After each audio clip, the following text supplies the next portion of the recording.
Hi, and welcome. You're listening to the X22 Report. My name is Dave, and this is episode 740A, and today's date is August 12th, 2015, and the title of this episode is The Collapse of the Economy Has Just Been Taken to the Next Level. Let's get right into the economic collapse financial news. Now, out in Greece, it seems like they're getting very, very close to a bailout agreement, but there is a problem with this entire thing. Now, as we know, bringing on more debt is not going to spur economic growth. It's not going to help the people. And the initial plan that this rests on is basically from their initial forecasts. And their initial forecasts are null and void at this point, because right now they're in strict capital controls. The banks are doing terribly, businesses are closing, austerity is worse, and when we look at this bailout agreement, it is absolutely terrible. The Greek government, they're going to surrender their powers over vast areas of their economic and social policy making to the Eurozone creditors under the new terms agreed for the 3-year bailout. The 29-page of conditions concede ultimate authority over much of Greek policymaking to the Eurozone and establish a system of quarterly reviews and the reforms by the troika of institutions. So basically, they just lost their sovereignty. They just handed everything over to the creditors and said, we give. That's basically what Cyprus just did. Unless something changes at this point, Greece just basically said, forget it, we give. Now, out in the Eurozone, things are not getting better. They're getting worse. We understand everything is starting to feel this ripple effect of the collapse. And we see in the Eurozone, the industrial output in the 19 countries has fallen. It is not doing well. Germany, France, Italy, all declining at this point. The UK, their number of unemployed people in the UK rose by 1.85 million for the period of April to June, a rise of 25,000 from the previous quarter. The figure has risen for 2 consecutive months for the first time in 2 years. The Office of National Statistics said the most recent figures also showed a slowdown in earnings growth. So we have been seeing this now in the United States, throughout many of the European countries, spreading to UK and Canada. And it will spread. This whole thing is a domino. You knock the first one down, they all start to fall. And this is what we are seeing right now. Here in the United States, Barack Obama, his administration, the Fed, the central bankers, they're telling us that they've created 10 million new jobs. They've created them, of course, during the non-existent recovery. And they want you to believe that everything is absolutely fine because we created all these fantastic jobs. In fact, the U.S. government own numbers right now show that the total number of employed Americans has really fallen by 3 million over the span in the spite of the population growth over the last 6.5 years.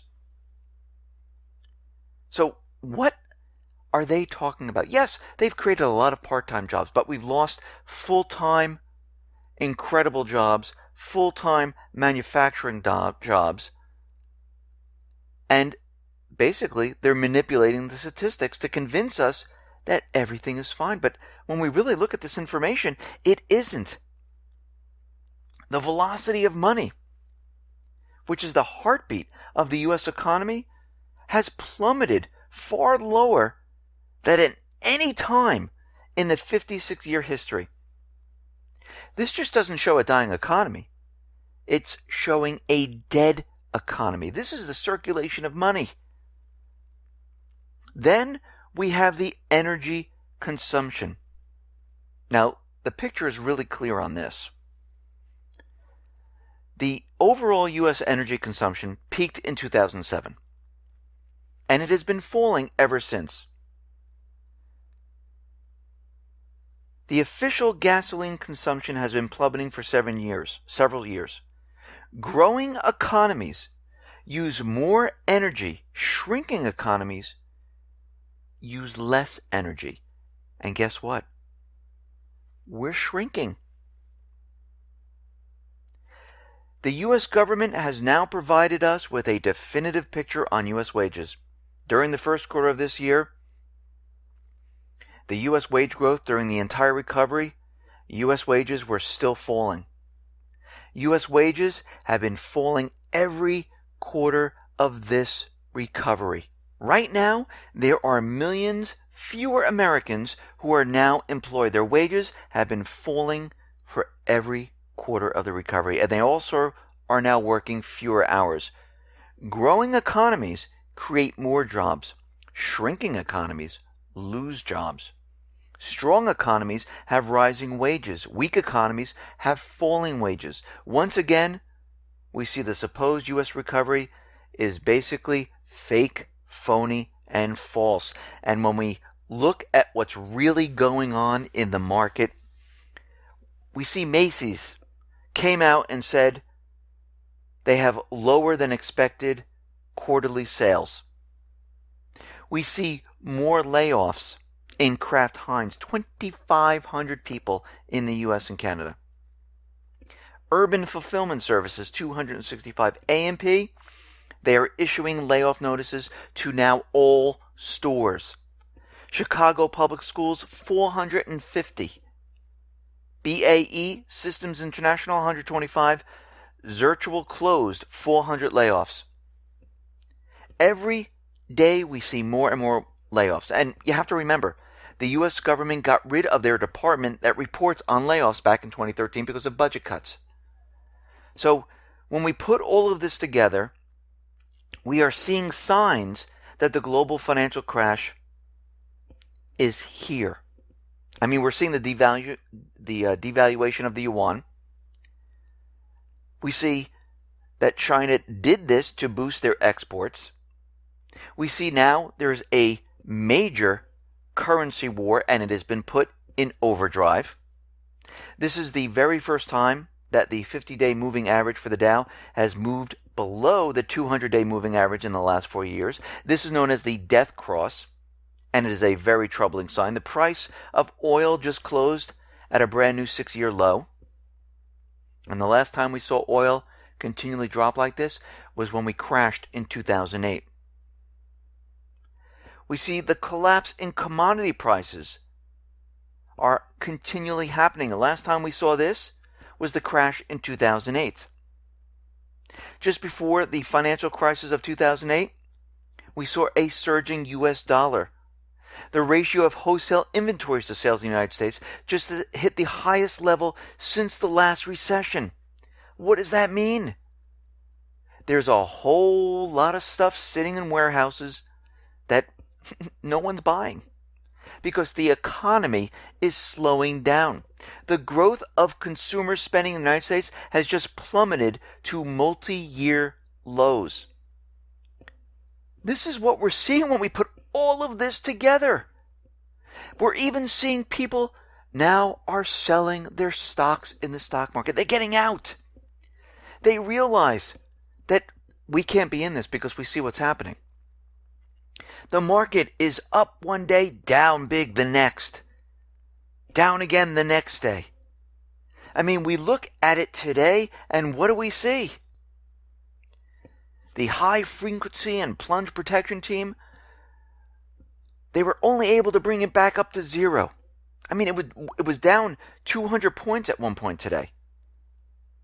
So we're seeing hedge funds, investment companies, they are selling stocks, and this is for the 5th consecutive week in a row that they're doing this. They are getting out.